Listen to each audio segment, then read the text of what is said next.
Hello friends, नमस्कार, good evening. आप सभी का बहुत बहुत स्वागत है आपके अपने channel triple C by study पर।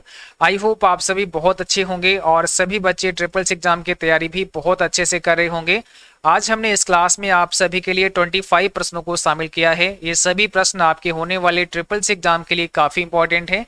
सो आप सभी इस क्लास को लास्ट तक देखें और जो भी साथी क्लास में आ चुके हैं आप सभी एक बार शेयर कर दें ताकि और भी बच्चे और भी साथी इस क्लास को ज्वाइन कर पाएँ। इसी के साथ आप सभी को बता दें, आप सभी अपने मॉक टेस्ट रेगुलर हमारी वेबसाइट www.triplec.com पर करते रहें। यहाँ पर बहुत सारे मॉक टेस्ट आप सभी के लिए अवेलेबल हैं जिन्हें आप बारी बारी से कर सकते हैं। इसी के साथ यहाँ से आप प्रीवियस पेपर पढ़ सकते हैं, इंपॉर्टेंट एमसीक्यूज पढ़ सकते हैं, शॉर्टकट की पढ़ सकते हैं और उन्हें डाउनलोड भी कर सकते हैं। और जिन बच्चों को हमारा ई बुक लेना है तो डिस्क्रिप्शन बॉक्स में लिंक दिया गया है जहाँ से आप ई बुक डाउनलोड कर सकते हैं, जिसमें आप सभी को 2400 प्लस मोस्ट इंपॉर्टेंट एमसीक्यूज मिलेंगे। साथ में सभी फाउंडर्स नेम, शॉर्टकट की से लेकर तमाम वो चीज़ें शामिल हैं जो आप सभी के ट्रिपल एग्जाम में पूछी जा सकती हैं। तो इस ई बुक का लिंक डिस्क्रिप्शन बॉक्स में दिया गया है जहाँ से आप सभी डाउनलोड कर सकते हैं। तो आइए स्टार्ट करते हैं। आज का सबसे पहला प्रश्न आप सभी के सामने है। आपको बताना है कंप्यूटर के गैर भौतिक घटकों को डैश के रूप में संदर्भित किया जाता है। देखो सवाल क्या किया गया है, the non physical components of a computer are referred to as, यानी कि जो कंप्यूटर के गैर भौतिक घटक हैं, कंपोनेंट्स हैं, उनको आप क्या कहते हैं, क्या बोला जाता है, ये आपको बताना है। क्या वो आपके सीपीयू होते हैं, क्या वो आपके हार्डवेयर होते हैं, क्या वो आपके पेरिफेरल होते हैं, या फिर वो आपके सॉफ्टवेयर होते हैं। तो यहाँ पर कौन सा राइट आंसर होगा जल्दी से बताना है। पहला प्रश्न आपके सामने है, गलत नहीं होना चाहिए। कोशिश करना है कि आपका स्कोर 25 में 25 का होना चाहिए। बट अगर आपको किसी प्रश्न का जवाब नहीं पता है तो बिल्कुल भी टेंशन नहीं लेना है। जो भी हम आंसर बताते हैं उसको अच्छे से पढ़ना है, समझना है, ताकि आप सभी ट्रिपल एग्जाम में एक बेहतर तैयारी कर पाएं और अपने एग्जाम को एक अच्छी ग्रेड में पास कर पाएं। ठीक है, यहाँ पर क्या हो जाएगा, देखो आपका आंसर यहाँ पर होगा डी, सॉफ्टवेयर। अब सॉफ्टवेयर कैसे इसका राइट आंसर हो गया, कह रहा है कंप्यूटर के गैर भौतिक घटक, भौतिक घटक की बात नहीं की जा रही है, गैर भौतिक घटक की बात की जा रही है, जो नॉन फिजिकल हैं। नॉन फिजिकल का मतलब फिर वो आपके सॉफ्टवेयर होंगे, क्योंकि जो फिजिकल कंपोनेंट होते हैं आपके कंप्यूटर के, तो फिजिकल कंपोनेंट क्या होते हैं, हार्डवेयर होते हैं। बट जो नॉन फिजिकल कंपोनेंट आप बोल सकते हैं वो आपके सॉफ्टवेयर कहलाते हैं। तो डी ऑप्शन हमारा करेक्ट आंसर हो जाएगा। ठीक है, सीपीयू आपको पता है सेंट्रल प्रोसेसिंग यूनिट होता है, जो कि आपके कंप्यूटर का माइक्रो प्रोसेसर भी कहलाता है।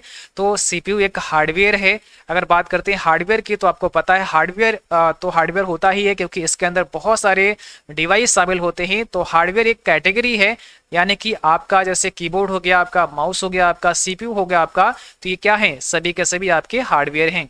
ऐसी बात करते हैं पेरिफेरल की, तो पेरिफेरल भी हार्डवेयर ही होता है।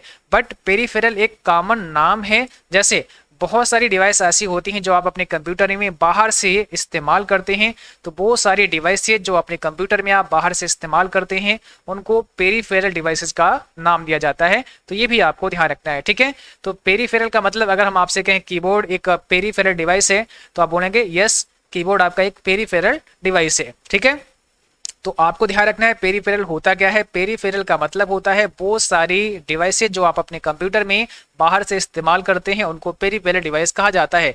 तो ये सभी आपके क्या है, सभी आपके हार्डवेयर हैं। बट सॉफ्टवेयर हमारा कैसा है, गैर भौतिक घटक है, नॉन फिजिकल घटक है, आपको ध्यान रखना होगा। ठीक है, अब आपको बताना है एंटीवायरस का एक अन्य नाम क्या होता है।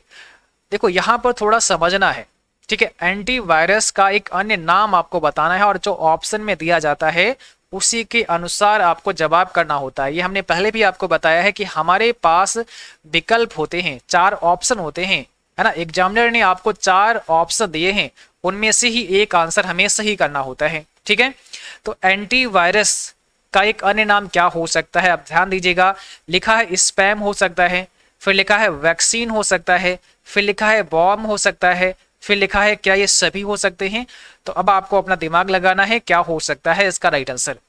एंटीवायरस का अन्य नाम क्या हो सकता है, तो आप बोलेंगे सर वैक्सीन हो सकता है ना। ऑप्शन बी हमारा वैक्सीन की तरह ही तो काम करता है हमारा एंटीवायरस। आपका जो एंटीवायरस होता है ये वायरस का आप ये समझ सकते हैं कि जैसे आपने वैक्सीन का नाम सुना होगा, वैक्सीन इस्तेमाल हम कम करते हैं, हम अपने शरीर की प्रतिरोधक क्षमता को बढ़ा देते हैं, ठीक है, यानी कि हमारे बॉडी के अंदर प्रतिरोधक क्षमता बढ़ जाती है उस बीमारी से लड़ने के लिए। ऐसे ही आपके कंप्यूटर के अंदर एंटीवायरस होता है जो कि एक वायरस को मारने के लिए शक्ति प्रदान करता है आपके कंप्यूटर में, आप ऐसा भी कह सकते हैं। तो यहाँ पर ओवरऑल आप ये समझ सकते हैं कि जो एंटीवायरस होता है उसको आप वैक्सीन भी कह सकते हैं, ऐसा दे दिया है ऑप्शन में, तो हमें बी ऑप्शन करना पड़ेगा, वैक्सीन हमारा यहाँ पे राइट आंसर हो जाएगा, ठीक है, ऑप्शन बी आपका सही जवाब है। जब कोई ईमेल गलती से डिलीट हो जाता है तो इसे प्राप्त किया जा सकता है। जब कोई ईमेल धोखे से डिलीट हो जाए आपसे तो आप इसे प्राप्त कर सकते हैं। कहां से इसे प्राप्त कर सकते हैं बताइएगा? ऑल मेल में जाएगा, सेंट मेल में जाएगा, स्पैम मेल में जाएगा या ट्रैश में चला जाएगा? जब कोई ईमेल धोखे से आपसे डिलीट हो जाए, गलती से आपसे डिलीट हो जाए, तो उसे आप कहां से वापस ला सकते हैं, वो आपको कहां पर मिलेगा बताइए। और जो भी साथी क्लास में आ चुके हैं, सबसे पहले आप लोग भाई शेयर करो क्लास को, ताकि और भी बच्चे और भी साथी इस क्लास को देख पाए, इस क्लास से जुड़ पाए। और जो भी साथी चैनल पर नए हैं तो आप लोग सब्सक्राइब करना, घंटे के बटन को दबा लेना, ताकि जब भी कोई नई क्लास हो उसका नोटिफिकेशन आपको मिलता रहे। जब कोई ईमेल गलती से डिलीट हो जाता है तो ये कहाँ आपको मिलता है, इसे कहाँ से प्राप्त किया जा सकता है? ठीक है, ऑप्शन नंबर हो जाएगा डी, इसे आप ट्रैश फोल्डर से प्राप्त कर सकते हैं। ऑप्शन नंबर डी हमारा करेक्ट आंसर होगा, ट्रैश मेल से आप इसको वापस ला सकते हैं। यहां पर आपको बताना है निम्नलिखित में कौन सा एक प्रकार का क्लाउड कंप्यूटिंग नहीं है। कौन सा एक प्रकार का क्लाउड कंप्यूटिंग नहीं है? Public cloud, private cloud, app cloud या हाइब्रिड क्लाउड? क्लाउड कंप्यूटिंग का एग्जाम्पल कौन सा नहीं है, या वैलिड क्लाउड कंप्यूटिंग कौन सा नहीं है, ये बताना है आपको। तो यहां पर क्या होगा आपका राइट आंसर?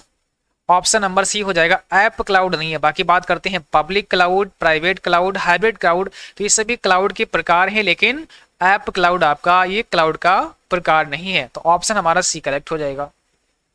एक्सेल द्वारा बनाई गई स्प्रेडशीट को डैश कहते हैं।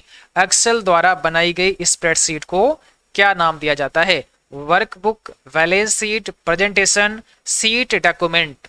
अब इसमें कौन सा राइट आंसर होगा? एक्सेल आपको पता है एमएस ऑफिस का एक स्प्रेडशीट प्रोग्राम है। एक्सेल जैसे आपका लिब्रे ऑफिस में कैल्क होता है, वैसे ही एक्सेल हमारा एक स्प्रेडशीट प्रोग्राम है। तो एक्सेल द्वारा बनाई गई स्प्रेडशीट को क्या कहते हैं? ऑप्शन हो जाएगा पहला, वर्कबुक कहते हैं। ठीक है, तो क्या हो जाएगा? वर्कबुक आपका सही जवाब हो जाएगा। क्वेश्चन नंबर 5 का आप सभी को ध्यान रखना होगा। यहां पर आपको बताना है ईमेल प्रणाली के जनक कौन है? Who is the father of email system? Email प्रणाली के जनक आपको बताने हैं। क्या होगा आपका राइट आंसर? चलिए, क्वेश्चन नंबर 6 आपको सामने है, आप सभी को जवाब करना होगा राइट आंसर क्या है। ईमेल प्रणाली के जनक कौन है? तो आपको ध्यान रखना है रे टॉमलिंसन। या फाउंडर कौन है? रे टॉमलिंसन ईमेल के फाउंडर हैं। निम्नलिखित में से कौन सी कमांड खाली डायरेक्टरी को डिलीट करने के लिए प्रयोग होती है? Which of the following command is used to delete empty directory? खाली डायरेक्टरी को डिलीट करने के लिए कौन सी कमांड इस्तेमाल करते हैं? बताओ क्या होगा यहाँ पे राइट आंसर? सभी लिनक्स और यूनिक्स की कमांड हमने अपनी वेबसाइट पर भी पब्लिश कर दी हैं, और इसी के साथ में हमने अपने यूट्यूब चैनल पर भी इसका एक लेक्चर आपको दिया है, तो आप उसे देख सकते हैं। डिस्क्रिप्शन बॉक्स में लिंक मिल जाएगा, जहां से आप वेबसाइट पर ये सारी की सारी कमांड पढ़ सकते हैं। तो कौन सी कमांड खाली डायरेक्टरी को डिलीट करने के लिए प्रयोग की जाती है? RMDIR। ऑप्शन नंबर बी हमारा करेक्ट आंसर हो जाएगा। इसका मतलब रिमूव डायरेक्टरी होता है। ठीक है, किस प्रकार का कंप्यूटर उपकरण आपको डेटा, सूचना और प्रोग्राम सेव करने की अनुमति यानी कि परमिशन देता है? किस प्रकार का कंप्यूटर उपकरण दिया है, यानी कि डिवाइस की बात की गई है। किस प्रकार के कंप्यूटर डिवाइस आपको डेटा, सूचना और प्रोग्राम सेव करने की अनुमति देता है, यानी कि आप सेव कर सकते हैं, रख सकते हैं। ठीक है, आउटपुट डिवाइस होगा, स्टोरेज डिवाइस होगा, इनपुट डिवाइस होगा या टेलीकम्युनिकेशन? आपका राइट आंसर क्या होगा ये आपको बताना है कमेंट बॉक्स में। बताइए किस प्रकार का कंप्यूटर उपकरण, कंप्यूटर डिवाइस आपको डेटा, सूचना और प्रोग्राम सेव करने की अनुमति देता है? तो आप बोलेंगे सर स्टोरेज डिवाइस हमारा सही जवाब होगा। ऑप्शन बी, स्टोरेज डिवाइस के अंदर आप डेटा को सेव करके रख सकते हैं, किसी इंफॉर्मेशन को सेव करके रख सकते हैं। तो सही जवाब क्या होगा? Storage device. ठीक है, चलिए अब आपको बताना है अवांछित वाणिज्यिक ईमेल के रूप में जाना जाता है। अवांछित वाणिज्यिक ईमेल के रूप में जाना जाता है। बहुत सारे अनसोलिसिटेड मेल आपके पास आते रहते हैं या अनसोलिसिटेड कॉमर्शियल ईमेल आप बोल सकते हैं। तो ऐसे कॉमर्शियल मेल को आप क्या नाम देते हैं, उनको क्या बोला जाता है? तो उन्हें आप स्पैम मेल बोलते हैं। और आपने देखा होगा आपके मेल बॉक्स में स्पैम मेल का भी एक फोल्डर होता है जहां पर बहुत सारे स्पैम मेल इकट्ठे हो जाते हैं, यानी कि बहुत सारे स्पैम मेल आते रहते हैं। तो जो भी आपके अनसोलिस्टेड मेल होते हैं या अवांछित मेल, आप अगर हिंदी में बोलना चाहते हैं तो अवांछित मेल बोल सकते हैं। तो अवांछित मेल को आप स्पैम मेल का नाम देते हैं। अक्सर ये एग्जाम में आपकी आता है। एक बात और आपको ध्यान रखना होगा, जहां पर स्पैम मेल आए वहां पर आपको जंक मेल का भी नाम ध्यान रखना होगा, यानी कि स्पैम मेल को जंक मेल का भी नाम दिया जाता है। इसे नोट कर लेना है सभी को अपनी कॉपी पर, जंक मेल भी इसको बोला जाता है। तो कंफ्यूज नहीं होना है, जब भी जंक मेल दिया है तो भी आपको करेक्ट कर देना है। कंट्रोल एवं शिफ्ट किस प्रकार की होती है? कंट्रोल की आपके कीबोर्ड में होती है, शिफ्ट की आपके कीबोर्ड में होती है। किस प्रकार की होती है बताइए? एडजस्टमेंट होती है, मॉडिफायर होती है, फंक्शन की होती है, या फिर @ का सिंबल दिया गया है। तो आपको बताना है इसमें कौन सा करेक्ट आंसर हो जाएगा। क्वेश्चन नंबर 10 आपके सामने है, बताइएगा। कंट्रोल शिफ्ट किस प्रकार की होती हैं? तो ये आपकी मॉडिफायर की होती हैं। ऑप्शन हमारा वी होगा। कैसी की होती हैं? मॉडिफायर की होती हैं, आपको ध्यान रखना होगा। ठीक है, बाकी बात करते हैं अगर फंक्शन की तो आपको पता है आपके कीबोर्ड में फंक्शन की संख्या 12 होती है, 12 होती है। कहां से? F1 से लेकर F12 तक की आपकी कैसी की होती हैं? फंक्शन की कहलाती हैं। ठीक है, तो ये भी आपको ध्यान रखना होगा। एक्सेल में जब नंबर टाइप करते हैं तो सेल के अंदर डिफॉल्ट अलाइनमेंट होता है। एक्सेल में जब आप कोई नंबर टाइप करते हैं तो सेल के अंदर डिफॉल्ट अलाइनमेंट क्या होता है? मींस जब भी कोई नंबर टाइप करते हैं तो वो कहां पर होता है, उसका स्थान, उसकी लोकेशन कहां पर होती है, आपको ये बताना है। बताइएगा। जब भी कोई नंबर आप किसी भी सेल में टाइप करते हैं तो उसका अलाइनमेंट क्या होता है, ये आपसे पूछा गया है। बताओ, लेफ्ट अलाइनमेंट होगा, राइट होगा, या सेंटर पर होगा? चलिए हम आपको लिब्रे ऑफिस कैल्क में भी दिखा देते हैं एक बार विद प्रैक्टिकली, ताकि अच्छे से आपको समझ में आ जाए। तो यहाँ पर आपको आंसर बता देते हैं। जब भी आप कोई नंबर टाइप करते हैं सेल के अंदर तो उसका जो अलाइनमेंट होता है वो क्या होता है? उसका अलाइनमेंट आपका राइट होता है, राइट में अलाइन हो जाता है, वो नंबर राइट में अलाइन हो जाएगा। और जब कोई अल्फाबेट आप टाइप करते हैं, मीन्स कोई लेटर टाइप करते हैं, तो उसका अलाइनमेंट कहाँ होता है? लेफ्ट साइड में होता है। जैसे आप लिब्रे ऑफिस कैल्क में आते हैं तो यहाँ पर हमने मान लिया कोई नंबर एक टाइप कर दिया, जैसे हमने यहाँ लिखा है 25। तो 25 जैसे ही हमने टाइप किया, आपने देखा इसका जो अलाइनमेंट है वो कहाँ है? राइट साइड में है। यानी कि जो हमारी सेल होती है, इस सेल के राइट साइड में हमारा नंबर होता है, हमारा टेक्स्ट होता है। बट अगर कोई अल्फाबेट आप लिखते हैं, जैसे हमने यहाँ पर लिखा CCC और एंटर प्रेस करते हैं, तो आपने देखा CCC जो लिखा वो सेल के लेफ्ट साइड में है, बट नंबर लिखा वो सेल के राइट साइड में है। तो ये अलाइनमेंट आपसे पूछा जाता है, आपको ध्यान रखना है, अक्सर एग्जाम में पूछ लेते हैं। तो सेल का जो नंबर का अलाइनमेंट होता है वो आपका राइट अलाइन होगा, और अल्फाबेट होगा वो आपका लेफ्ट अलाइन होगा। आगे आपको बताना है किसी निश्चित समय के लिए ओवरड्राफ्ट सुविधा द्वारा नगद राशि नहीं निकाल सकते हैं, एक तय राशि खाते से निकाल सकते हैं जबकि खाते में पैसा ना हो, बिना ब्याज के नगद निकाल सकते हैं पार्टनर पाथ से। अब क्या हो सकता है आपका जवाब? चारों ऑप्शन आपके सामने हैं। किसी निश्चित समय के लिए, ध्यान रखना है पूछा क्या जा रहा है, किसी निश्चित समय के लिए ओवरड्राफ्ट सुविधा द्वारा आप क्या कर सकते हैं? तो ओवरड्राफ्ट सुविधा द्वारा आप क्या कर सकते हैं? तय राशि खाते से निकाल सकते हैं जबकि खाते में पैसा ना हो। आपके अकाउंट में पैसा नहीं है तो भी आप निकाल सकते हैं, यानी कि आप ओवरड्राफ्ट कर सकते हैं। आपके अकाउंट में पैसा आपका नहीं है फिर भी आप पैसा निकाल सकते हैं, ओवरड्राफ्ट कर सकते हैं। जो भी आपके ओडी अकाउंट होते हैं, आप इन्हें ओडी अकाउंट भी बोल सकते हैं। जो ओडी अकाउंट होते हैं यानी कि ओवरड्राफ्ट अकाउंट होते हैं, उनमें आप पैसा, जो आपका अकाउंट आपका जो बैलेंस होता है उससे ज्यादा भी निकाल सकते हैं, यानी कि एक तय राशि खाते से निकाल सकते हैं जबकि खाते में पैसा ना हो। ठीक है, तो ऑप्शन हमारा यहां पर हो जाएगा वी करेक्ट। एक्सेल फाइल का डिफॉल्ट नाम आपको बताना है। एक्सेल फाइल का डिफॉल्ट नाम आपको बताना है, क्या हो जाएगा बताओ?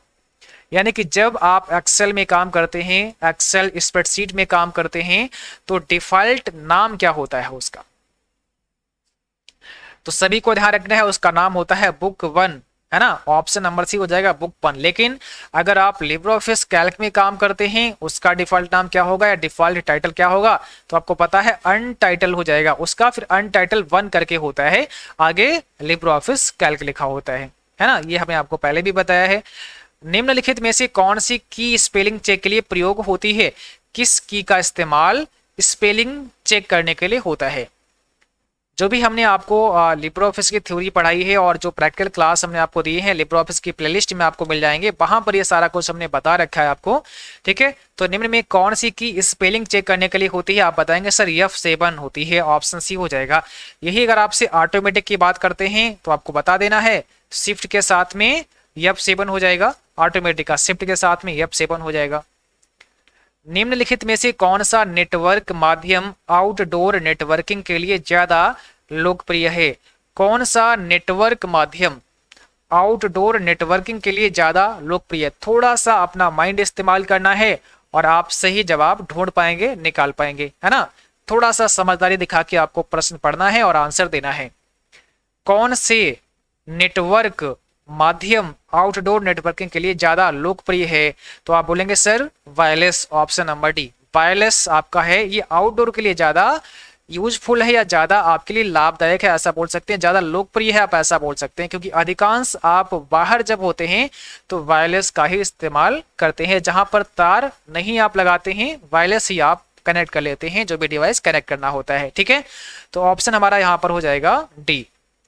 आगे बात करते हैं, कंप्यूटर में वायरस सामान्यतः आते हैं, कंप्यूटर में वायरस सामान्यतः कहाँ से आते हैं, सीडी से आते हैं, सर्फिंग से आते हैं, चैटिंग से आते हैं, या फिर पेन ड्राइव से आते हैं। ऑप्शन दिया है उसी के अकॉर्डिंग आपको जवाब करना होगा, तो राइट आंसर यहाँ पर हो जाएगा पेन ड्राइव से आते हैं, फिर आपका जवाब होगा पेन ड्राइव से, ठीक है। बट अगर पेन ड्राइव नहीं दिया है और आपको यहाँ पर ईमेल का ऑप्शन दिया गया है, तो आप ईमेल भी बता सकते हैं कि बहुत सारे वायरस ईमेल से भी आपको मिलते हैं, बट पेन ड्राइव दिया है तो पेन ड्राइव आपको सही करना है। TCP/IP का पूरा नाम आपको बताना है, what is the full name of TCP/IP। TCP/IP का फुल फॉर्म क्या होता है, इसका पूरा नाम क्या होता है, बताइए क्या होगा इसका राइट आंसर। हमने आपको पहले भी बताया TCP का मतलब ट्रांसमिशन कंट्रोल प्रोटोकॉल और IP का मतलब इंटरनेट प्रोटोकॉल। तो ट्रांसमिशन कंट्रोल प्रोटोकॉल और इंटरनेट प्रोटोकॉल आपका सही जवाब है। सेल्स का एक समूह एक अलग सेल के साथ में रो और कॉलम को अलग करता है। देखिएगा, सेल्स का एक समूह फिर एक अलग सेल के साथ में जो रो और कॉलम को अलग करता है, उसे आप क्या बोलेंगे, क्या उसको आप रो बोलेंगे, सेल बोलेंगे, टेबल बोलेंगे या कॉलम बोलेंगे, बताओ। काफी अच्छा प्रश्न है, सभी को जवाब करना है। इसका राइट आंसर क्या हो जाएगा, सेल्स का एक समूह होता है, पहले ये समझ लो क्या होता है, सेल्स का समूह होता है, बहुत सारे सेल होते हैं वहां पर, बट आगे क्या कह रहे हैं, एक अलग सेल के साथ में जो रो और कॉलम को अलग कर देता है उसे आप टेबल बोलेंगे। ऑप्शन नंबर सी हो जाएगा हमारा, वो आपका टेबल कहलाता है। आपने देखा होगा आपकी जो टेबल होती है उस टेबल के अंदर भी तो बहुत सारे कॉलम होते हैं और बहुत सारे रो होते हैं। आपको पता है कॉलम एंड रो का जो कॉम्बिनेशन होता है, ठीक है, इसे आप क्या बोलते हैं, सेल का नाम देते हैं। तो यहाँ पर हमारा टेबल करेक्ट आंसर होगा, आपको ध्यान रखना होगा, क्योंकि बात की जा रही है सेल्स के समूह की, है ना, सेल्स के समूह की बात की जा रही है, तो हमारा सी ऑप्शन होगा। डैश के प्रयोग द्वारा एक ही सेल में एक से अधिक लाइन प्रविष्ट कर सकते हैं। काफी अच्छा प्रश्न है, आपको पता होना चाहिए इसके बारे में। यानी कि पूछ रहा है किसके इस्तेमाल से आप एक ही सेल में एक से अधिक लाइन प्रविष्ट कर सकते हैं।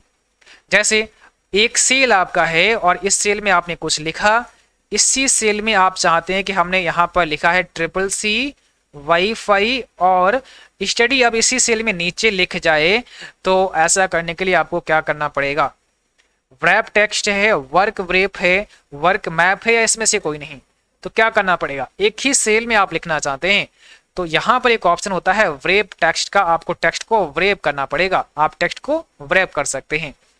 जैसे हम आपको यहाँ पर दिखाते हैं, मान लिया हमने यहाँ पर लिखा है CCC, इसके बाद में वाईफाई स्टडी ऐसे लिखा है और एंटर प्रेस कर दिया, इसके बाद में आप देखेंगे यहाँ पर ये ट्रिपल सी वाईफाई शेड लिख गया, बट हम चाहते हैं इसको नीचे लिखना, मतलब इसी सेल में थोड़ा नीचे लिखना चाहते हैं। तो एक ऑप्शन आपका होता है व्रेप करने का। जैसे अब ये होता कब है, जब आपने कॉलम को छोटा कर रखा होता है।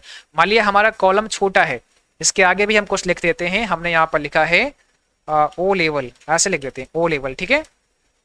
आप ध्यान दीजिएगा आगे ओ लेवल लिखा गया है, सी वाले कॉलम के अंदर हमने ट्रिपल सी वाईफाई स्टडी को लिखा हुआ है, वह ट्रिपल सी वाईफाई नजर आ रहा है, स्टडी आपका नहीं दिख रहा है। क्यों? क्योंकि हमारा कॉलम छोटा है। या तो हम कॉलम के साइज को बड़ा कर दें या फिर हम टेक्स्ट को व्रेप कर देंगे। तो हम टेक्स्ट को व्रेप कर सकते हैं या कॉलम को बड़ा कर सकते हैं।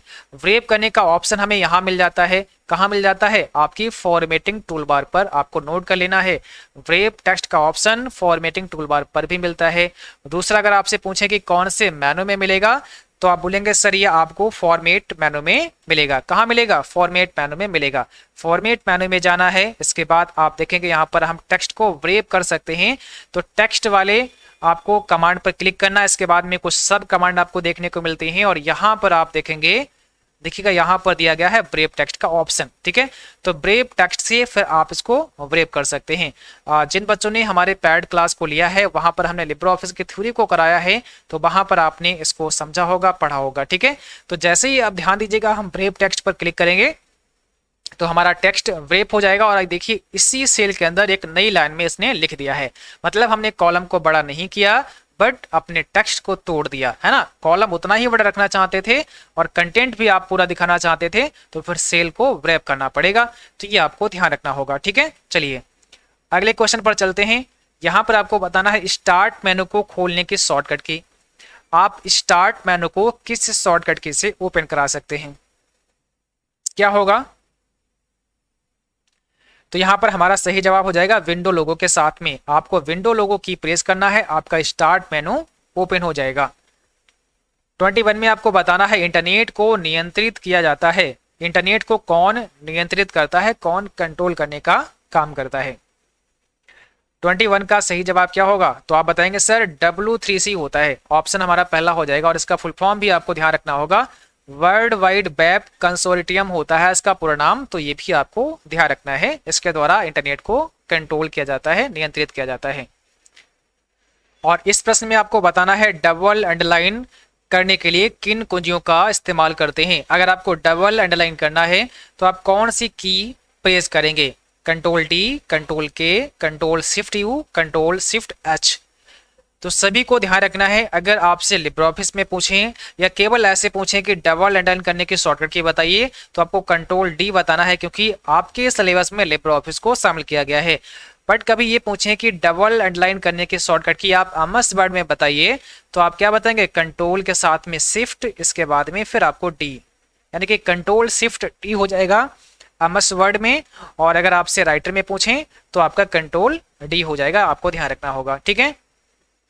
और आपको यहाँ पर बताना है URL क्या है, यानी कि URL क्या है? एक ईमेल का पता है, वेबसाइट का शीर्षक है, वर्ल्ड वाइड वेब पर एक पेज का अद्वितीय पता है, या इस वेबसाइट का नाम है। तो URL क्या है आपको ये बताना है। तो आप बताएंगे सर वर्ल्ड वाइड वेब यानी कि www पर एक पेज का अद्वितीय पता होता है, यूनिक एड्रेस होता है URL। URL का मतलब होता है यूनिफॉर्म रिसोर्स लोकेटर। इसका फुल फॉर्म भी आपको ध्यान रखना होगा। और इस प्रश्न में आपको बताना है एक्सेल में रो एंड कॉलम के इंटरसेक्शन को कहा जाता है। रो एंड कॉलम के इंटरसेक्शन को क्या कहा जाता है, ये आपको बताना है। तो यहाँ पर सही जवाब हो जाएगा सेल कहा जाता है। रो एंड कॉलम के इंटरसेक्शन को सेल का नाम देते हैं, आपको ध्यान रखना होगा। और यहाँ पर आपको बताना है पावर पॉइंट प्रस्तुति डैश का एक संग्रह है। पावर पॉइंट प्रेजेंटेशन किसका एक संग्रह है, किसका एक कलेक्शन है, आपको ये बताना है। केवल पिक्चर, केवल ध्वनि, केवल video, slide, handouts, speaker notes और आउटलाइन, इसमें से क्या होगा आपका राइट आंसर? तो आपको ध्यान रखना है यहाँ पर आपका D हो जाएगा। स्लाइड, हैंडआउट, स्पीकर नोट्स और आउटलाइन का संग्रह होता है आपका पावर पॉइंट प्रेजेंटेशन। ये आपको ध्यान रखना होगा, ठीक है। तो आज की क्लास बस यहीं तक थी। आई होप आप सभी को क्लास पसंद आई होगी। और अगर अभी तक आपने हमारे एप्लीकेशन को डाउनलोड नहीं किया है, तो आप सभी गूगल प्ले स्टोर से हमारे एंड्रॉइड एप्लीकेशन को डाउनलोड कर सकते हैं, जहां पर आप CCC अक्टूबर और नवंबर बैच में एनरोल कर सकते हैं। तो आज के लिए बस इतना ही। मिलेंगे आपको अगली क्लास में, तब तक के लिए जय हिंद, गुड नाइट, बाय बाय।